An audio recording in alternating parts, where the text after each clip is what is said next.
I'm at a firm called Almicare here in Nottingham. This is a company that operates in the medical industry. They make things like this. Let me just show you. This is a cooling patch, and you can put this on a part of your body which has got something like heating problems, or if you've got pain, or maybe you've got something like arthritis, because it's got menthol on it and it has an instant cooling effect. They also make these patches for people suffering from migraines. This is infused with lavender and can go on your forehead.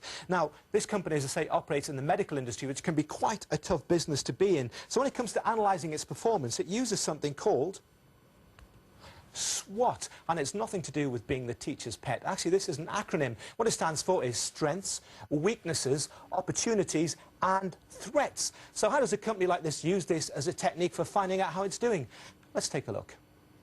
The company began 12 years ago when Alan Marsh, who was already working in the health industry, made a trip to Japan and saw the patches being used there. They were sold in their millions in Japan, but were a rarity in the UK. The business was set up and contacted the Japanese manufacturers to have them made for the UK market. It now supplies some of the biggest medical companies and pharmacy stores in Britain, and it's grown by using SWOT analysis. One of the strengths we've got is that we're a small company. That means we can be flexible, innovative, and it means we can go to our customers with propositions tailored for their sort of requirements. So when we sort of think about our strengths, we're thinking about our customers all the time. That's really how we analyse our strengths. And how do you use those strengths? And when you set the business up, did you think, this will give us these kind of opportunities?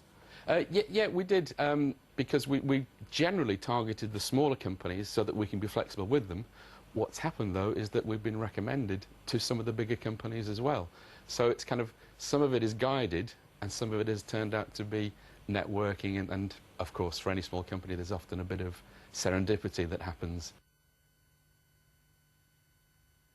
Our weaknesses, if we're real, there's the flip side. We're a small company, so clearly if a large company came in and chose to swamp us, it's difficult to foresee, but clearly that would be a major weakness.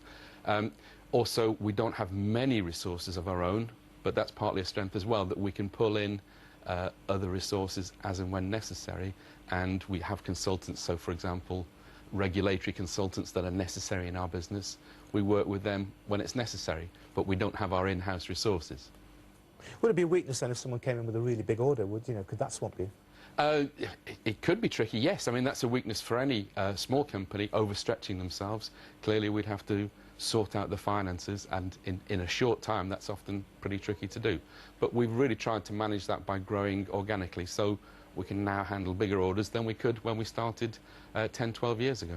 So that was a weakness that you're aware of then, you've addressed that. How did you address it? Well, in terms of deliberately trying to go for new products and new companies so that it spread our risk, but not necessarily going for the biggies who might swamp us with a big order initially. The biggies have come along, of the 3 big retail companies that we supply to, they've come along at different times, so that's helped us a lot. In terms of the product, it's almost like an empty cooking pot that you can pour an awful lot of different ingredients to. So there's a huge range of opportunities in terms of different products and different companies that we can still go to with those different products. What are you doing? Are you developing new products? Is that what you try to do? Yes, in 2 sort of threads. One, with existing customers, so that that keeps our cash flow going, because clearly as a small company, there's an old phrase, cash is king, and that's absolutely true. We also want to develop some newer products that are also innovative in the prescription area, and then there'll be bigger products for us in the longer term, and we'll grow into them. Some of the key threats, of course, are external to us. There are things like regulatory constraints, which are changing all the time. The other threats, of course, are other companies. People could recognise what we're doing and decide to sort of muscle in our territory. It is quite a niche business that we operate in. Other people could come and sort of cut us out of that. So you've done all 4 there. You've done SWOT, the SWOT. Absolutely. How useful are they as a business tool for you then? Well, in a sense, we do them almost automatically every day, but we do sit down and sort of brainstorm, where are we going, what are our strengths, have they changed over the years, what can we do to sort of minimise the threats and weaknesses. As part of its plans to develop, the company's come up with a patch which can even be used on horses. Other innovations include a patch which can be used to administer drugs and which can be prescribed by GPs. And all these ideas have come about after a very careful SWOT analysis. And all that's actually left my brain a bit overheating. I think it's time for me to cool down. Ooh.